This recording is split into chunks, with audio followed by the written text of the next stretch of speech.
The B major Prelude and Fugue from the second book is one of those pairs that it took me quite a long time to develop an affinity or love. They are quite neglected, so I started working at it with no prior knowledge of either. And I was a little bit puzzled by both in a different way. The prelude seemed to me a little bit empty compared to some of those pieces of book 2. I couldn't get quite round what I saw as rather commonplace figuration, things like this.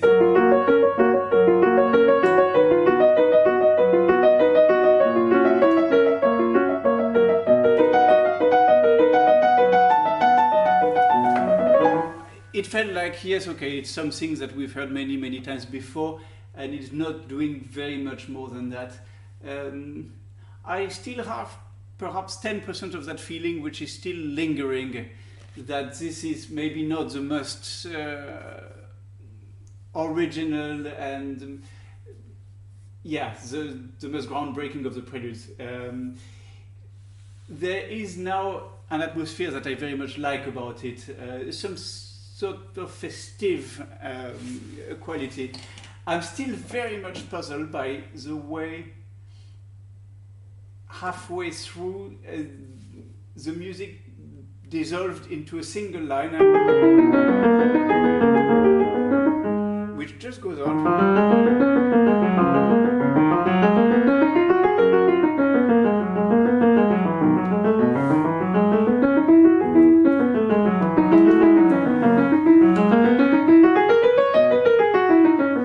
And it's only the fact that I like so much what's just after.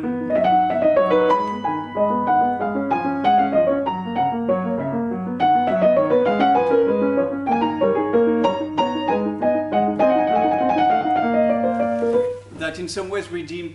So I'm a little bit half-hearted about this prelude. There are moments that I like very much, moments that I find a little bit like wheel spinning, tiny bit. And it has this very curious feature of ending extremely abruptly. So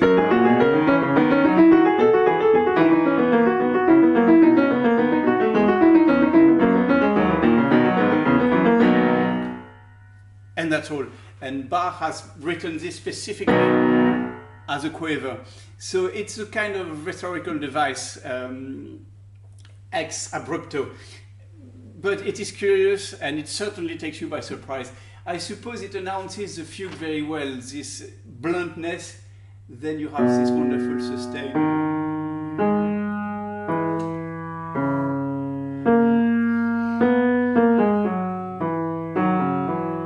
Now, I don't exactly have a problem with the fugue. It is a wonderful piece. If I have one problem, is that for me, it does a little less well what the E major fugue does to perfection.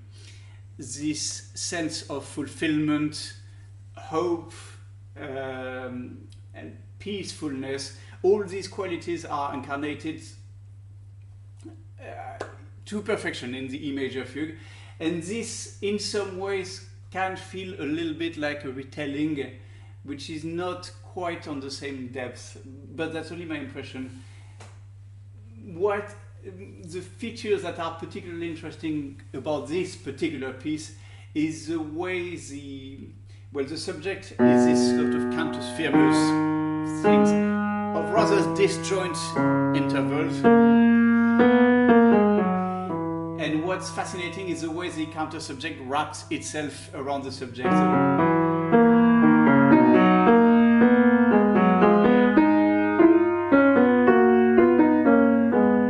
And it's like one of those plants that goes around, goes around itself in some ways. That is quite fascinating. It took me a long time to find the tempo for this piece, and I started.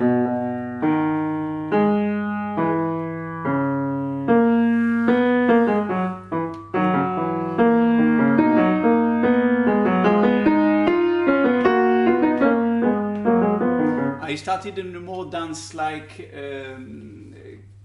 atmosphere, and I always got a sense of frustration when I reached the best moment in the fugue, in fact, which happens pretty near the end.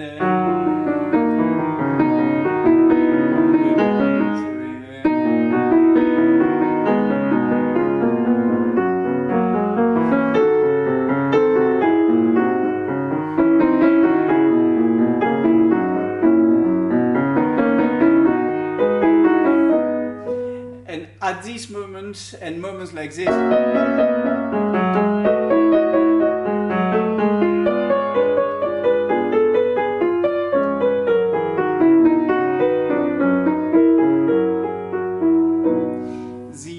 the depths of the harmonic language compel me to slow down, and so I had to rethink the whole piece to a texture which is generally softer, more legato, and where the singing quality would be so much greater. It does accommodate all the chromaticism because this fugue is actually harmonically quite advanced. I mean,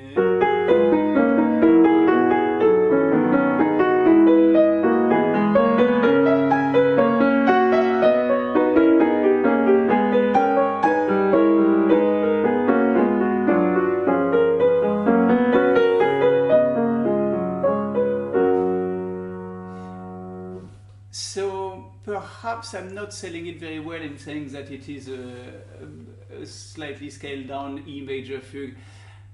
It is in fact a very magnificent piece as it is. I think it takes a bit of time to really recognize it as such. It really is a piece that typically grows into you the more time you spend with it. And when I started with it, I was slightly disappointed. Closer acquaintance brought me much nearer.